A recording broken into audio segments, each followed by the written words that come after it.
Welcome, friends, to the channel Classy Frugality. If you don't know me, my name is Tanya, and I'm so glad that you've decided to join me today.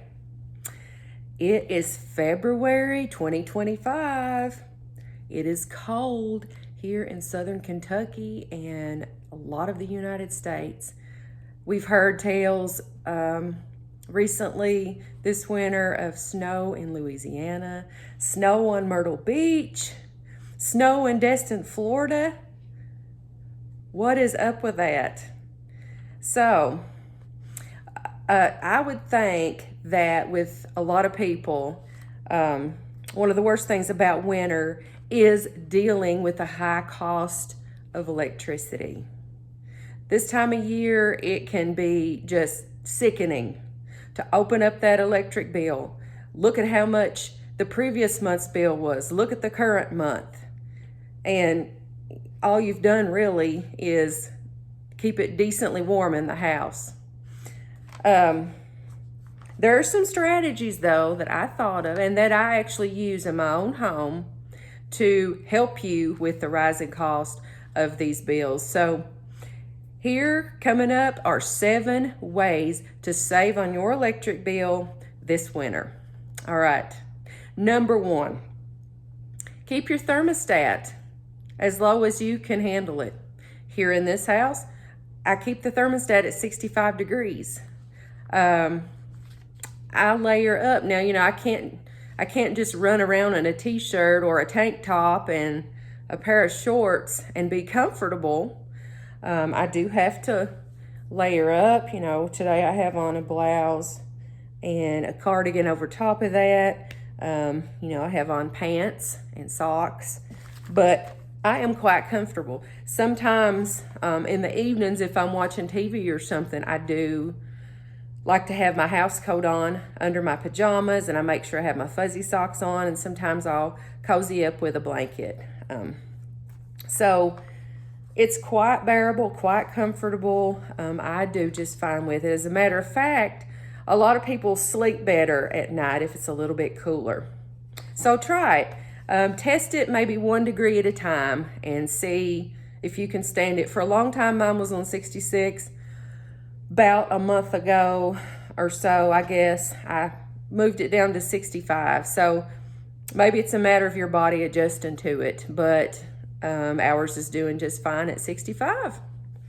All right, number 2, on that same note, talking about your heat, if you have like a furnace or a heat pump and you have a filter that you have to change along with that, make sure you change that. If that filter gets dirty, that unit cannot work efficiently.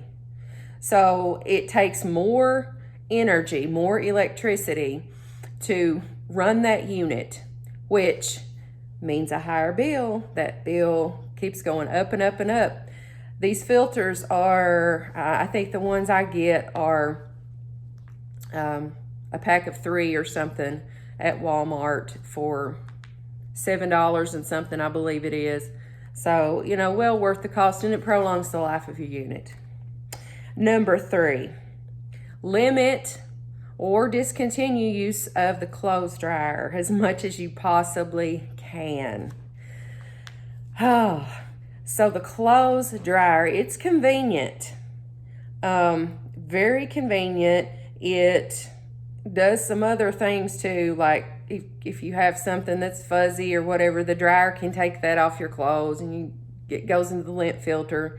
It gets the wrinkles out of the clothes while it dries them, and it dries them a whole lot quicker than if you were to hang them out on a line. Unless it's 90 degrees summertime, then they run neck and neck. But I was looking at my app for South Kentucky RECC, and you can tell it's broken down by the hour, how much electricity you used. And so if you look at that, you can tell, oh yeah, I was running the dryer during that time, or I was cooking supper and I had the oven going at that time, and that's why that spiked like that. So that's really good information to have. That showed me that I need to work on my clothes dryer use. So My husband got me some a clothing rack on wheels. It was actually given to him. He didn't pay for it. He had to do some repairs on it because it was broken. But I don't care. I'm fine with that. And then he got me one of those folding racks too. It just collapses, so it's real easy to store when you're not using it. Now, I like clothes dried outside. They smell good and everything. They're fresh, but it's really, really hard to get anything dry outside during the wintertime. So what I do, because we have little extra space, is I just set my rolling clothes rack up in one bedroom. I set the folding clothes rack up in another bedroom, and I just make sure the ceiling fans are turned on, and that works just fine. And I'll show you how that looks here in a little bit. It doesn't, a lot of people probably picture clothes all strung out from here to there, like the, Beverly Hillbillies or something like that, but it's really not like that. It looks tidy. All right, number 4, use heating pads or heating blankets if you need to, instead of turning up that thermostat. Leonard, now here he comes, actually on cue. You want to come over? Leonard likes his heating pad, and he has a couple different heating pads. Actually, I keep one right here. Keep one right here for him in the fold-in storage thing in the middle of this love seat.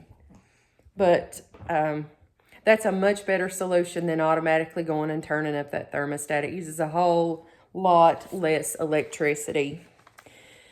Okay, number 5. Use the slow cooker or the air fryer instead of the oven if possible. And if you do have to use the oven, combine your, I have to show you how cute he is. He's cute today.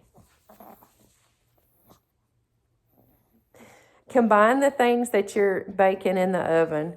For example, if you're baking a cake tonight, but you might want to have baked potatoes as part of lunch tomorrow or supper tomorrow, go ahead and throw those potatoes in at the same time. Put as much as you can in there, as long as it's, they can both, he's giving me kisses, as long as they can both be baked at the same temperature. Oh, and then after you turn the oven off, after you're done with it, don't leave that door closed. That heat is already built up in there, and you might as well use it. So crack that oven door open, as long as it's safe to do so, as long as you don't have, pets or small children that will get in there. Leonard won't. He won't try to jump up on the side of the door. But as long as it's safe to do that, keep that door cracked open. Take advantage of that free heat that's coming out of that oven. That might help your thermostat from kicking on a little bit. Okay, number 6. Make sure cracks and everything around your windows are sealed. Now, I like having curtains and blinds and all that stuff up too, so that helps cut down a little bit on the chill. But then during the daytime, if the sun's out in the wintertime, then I'll open those, and that way the heat from the sun can come in and help heat the room a little bit. But caulking's cheap. A caulking gun's cheap. It's not hard to use if you've never done that before, but totally worth doing. All right, finally, number 7, think about the different things that you do that might make it colder in your house, might make your house lose heat, and therefore make your electric heat run longer if you have that, and therefore increase your bill. So, for example, what I'm thinking is, don't stand around with the refrigerator door open, just gazing at everything. Do I want a bologna sandwich today, or do I want this cheese? Do I want a cup of milk? Do I want a pop? No, try to think about what you want and limit your time with that cold refrigerator door open, heating up that kitchen. Also, stuff like, running in and out of the house a lot. Anytime you open that door, that's just a huge opening to the outside and the elements. And so it's like an open wound, and that cold's just rushing in. Just makes it harder to heat the house, and it makes that electric bill be driven up. All right, so now I'm going to go around and I'm going to show you some of my clothes hangers because I think they're neat and you might want to get some too. So here we are in the kitchen, and one of the things I'd mentioned to you that is a significant money saver is the use of a crock pot. So I just happen to have my crock pot going today. I bought a bag of garbanzo beans, aka chickpeas, and so I have these in here. And so sneak peek, be looking for a video using chickpeas. All right. I also used my air fryer today. I made some hot dogs in there. FYI, if you like burnt hot dogs, like what you can get off of a grill, this air fryer sort of makes them taste like a grilled hot dog. You can get sort of that burnt crispiness from that. They are yummy. All right, let's go to another room. Oh, here's my Valentine tree that I showed you the other day. Look at this. This was my son when he was little. Of course, he's grown now and married with his own child, but I found this. He had made this in preschool, and I thought it was precious. Okay. So here is one hanging rack that I have. Let me turn the light on for you. I like this one because it's on wheels. It sort of reminds you of a department store rack. I'm sure you've seen these. But what I do a lot of the times, and what I actually did today with these clothes right here, I tossed these in the dryer for a little bit, just long enough to where when I reached in, it was starting to feel steamy in there. The reason I do that is because, see, like this shirt, I want it to get steamed before I hang it up. That way, it's not wrinkled. Same with these jeans. Check it out. This is a pair that I repaired. I want these to be ready to hang in the closet by the time they get dry. And I have the ceiling fan on. And I want them to be ready to pull right out of the closet and wear. Okay. And you'll see I've got my curtains open in here today and the blinds open because it's sort of sunny outside. All right, turn my light off. And I have another one in here. My folding rack. I just keep it in this spare bedroom. Again, I keep the ceiling fan turned on in here. And I could fit a whole load of towels. That's what I kind of like to put on this folding one, is towels. Because you don't have to worry if towels are wrinkled or not. Works very well. Usually takes more than, sorry, I just blacked you out. Sorry about that. Okay, my thermostat. 65 degrees.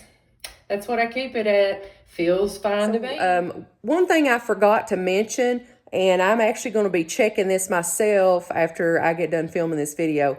If you have rooms that you don't go in and you don't use, go turn the vents off. There's no need in heating a room that you're not even using at the time. Now, I used my laundry room, but there's no need for the laundry room to be heated. Like, it's right off the kitchen. There's no need for that vent to be open. That spare bedroom that I just showed you, there's no need for that to be heated. So go check that out. If you like this video, I would appreciate you giving me a thumbs up. If you have not subscribed to the channel Classy Frugality, if you just hit that subscribe button down in the corner. And I thank everybody for watching. Until I see you next time, have a blessed day.